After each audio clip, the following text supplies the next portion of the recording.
Hello, and welcome to a very special episode of Ibble Dibble, where I give you my blow by blow reaction to Archetypes, the long awaited Spotify podcast from our beloved Duchess of Sussex. First, let's hear the ad. Well, she's crazy. Dragon Lady Futz, B-I-T-C-H. The D word, a diva. So aggressive. These are words you hear a lot. In the media, online, in people's homes. They're thrown around casually. It's time to cut through the noise. We're going to get to the roots of these words. Word bitch came out of this Greek insult that meant... Okay. First, I'd like to question the value of this premise. Merriam-Webster, Cambridge, and Oxford dictionaries are available online and have etymologies with timelines.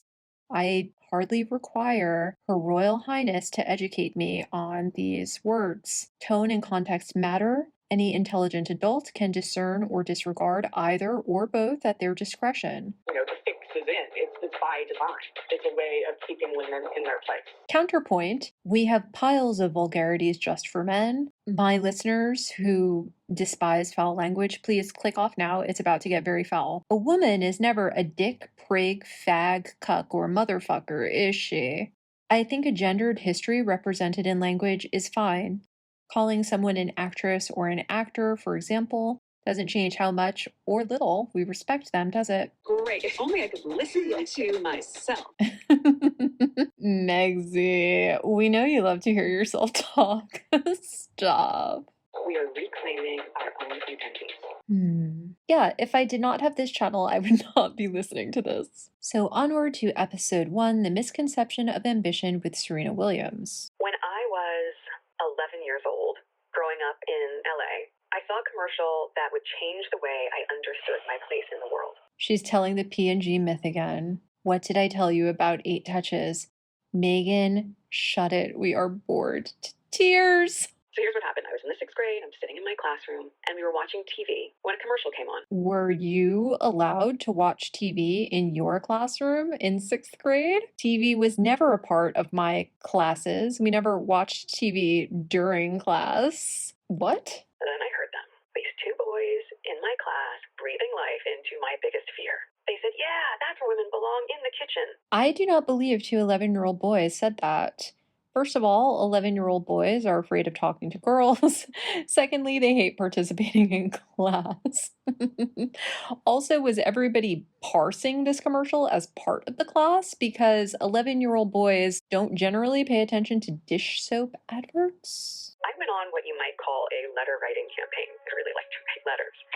And I reached out to some of the most powerful people I could think of at the time, which was First Lady Hillary Clinton, Attorney Gloria Allred, and Linda Ellerby, who hosted my preferred news source as an 11-year-old, Nick News 75. Does she not add grandees to her list of letter recipients with each retelling? At first it was P&G, then it was P&G and Hillary Clinton.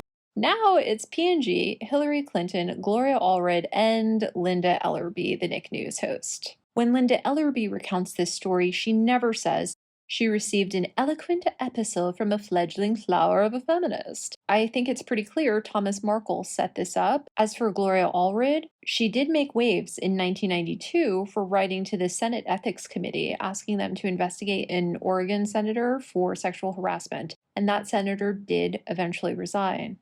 However, do you honestly believe an 11-year-old was aware and comprehending of what that means? Even if it was explained to her by a parent after seeing it on the nightly news, do you believe she remembered Gloria Allred months later when working on her so-called letter-writing campaign? Did 11-year-old Meghan really think Gloria Allred was the most magical letter writer of them all?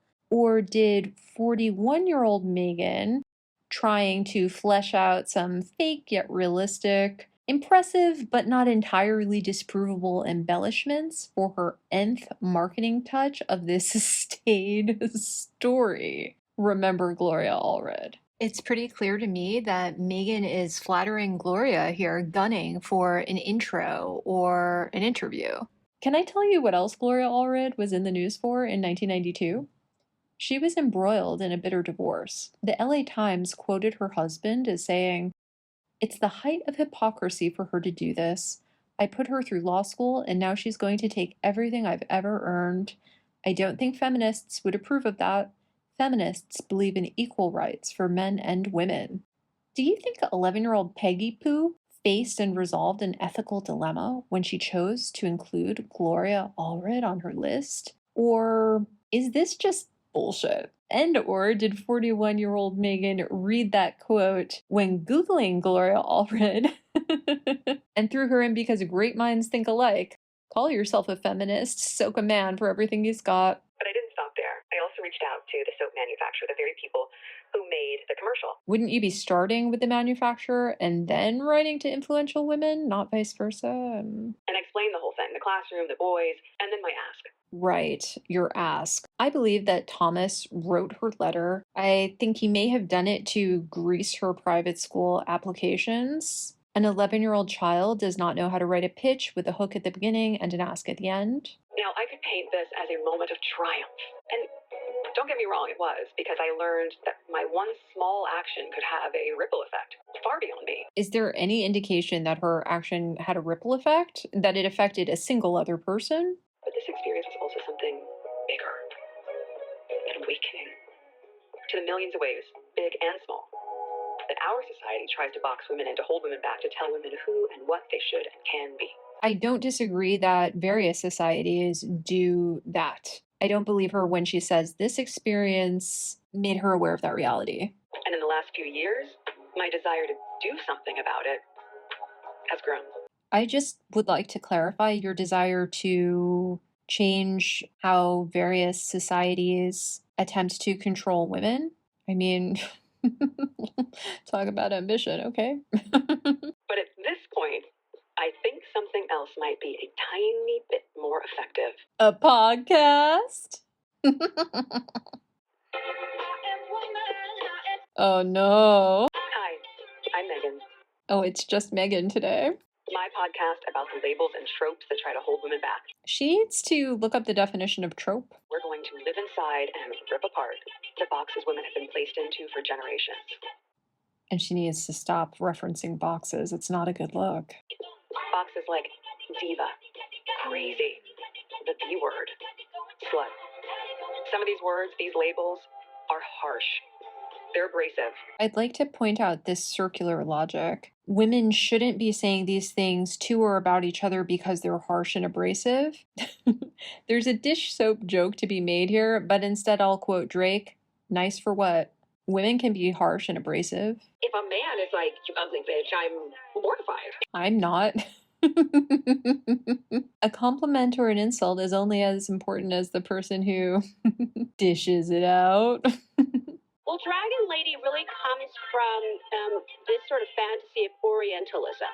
Oh, how hideously boring. Someone had told me that the word diva being attached to me was like an albatross around my neck that was preventing me from getting work. Or maybe it's your behavior. I'm making friends along the way, too. Yeah, well, all of your friends from your wedding seem to have ditched you, haven't they? I have to be, like, clinically unconfident. Is unconfident a word now? They need to put a dictionary on the table. Tend to be the perfect version, like Stepford wife, and still have the exact same outcome as someone who's being authentically, truly themselves. And wouldn't you rather live with a version of yourself where you can look in the mirror at night? I don't know. I mean, people who choose the Stepford wife life, I think they're, they make that choice with confidence, if you will. My hope is that my own lived experience will help other women open up. And the truth, that none of us are alone in this world. That the future is something we get to write together. Okay, it's dawning on me that this has been a 7-minute introduction. I hope we don't have to listen to this every time. And as for no one being alone in this world and the future being something we write together, Meghan, did you know that 25% of women who die of cancer do so alone in their apartment where they live alone? What do you think happens to orphans when they exit the foster care system? Shouldn't an internationally acclaimed philanthropist like you take an interest in these matters? I believe Will and Kate are interested in the matter of loneliness in Britain. And for our first episode, I was always very competitive. I had to win. Serena, we had no idea. Serena Williams, my dear, dear friend. By the way, if you want to hear more about Serena Williams and dirt, check out my video about where Meghan and Serena really met. I asked her to come on to talk with me about that dirty, dirty word, ambition. ambition. I'm Meghan's age, and I've literally never heard a woman called ambitious as an insult. Have you? Is this a real thing? Okay, I'll be releasing these live reactions in chunks over the course of today. Stick with me until after the break.